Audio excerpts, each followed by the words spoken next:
വയനാട്ടിൽ യു.ഡി.എഫ് സ്ഥാനാർത്ഥി പ്രിയങ്ക ഗാന്ധി മിന്നും നേട്ടം കൈവരിച്ചപ്പോൾ പാലക്കാട് യു.ഡി.എഫ് സ്ഥാനാർത്ഥി രാഹുൽ മാങ്കൂട്ടത്തിൽ ആധികാരിക വിജയം നേടി. ചേലക്കരയിൽ എൽ.ഡി.എഫ് സ്ഥാനാർത്ഥി യു.ആർ. പ്രദീപിനാണ് ഭൂരിപക്ഷ വിജയം.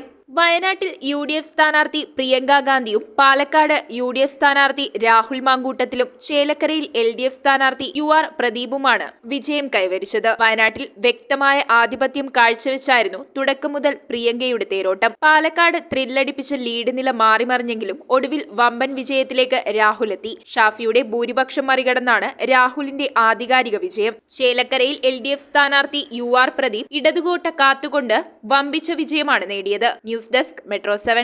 റിങ്ങുകൾ 1 ഗ്രാമിൽ തുടങ്ങുന്ന മാലകൾ, നെക്ലസുകൾ 9,000 രൂപ മുതൽ ഡയമണ്ട് നെക്ലസുകൾ 1 ലക്ഷം മുതൽ ആരംഭിക്കുന്ന വെഡിംഗ് സെറ്റുകൾ. കൂടാതെ നിങ്ങളുടെ പഴയ സ്വർണത്തിന് ഏറ്റവും ഉയർന്ന മൂല്യവും. Maharaja gold and diamonds,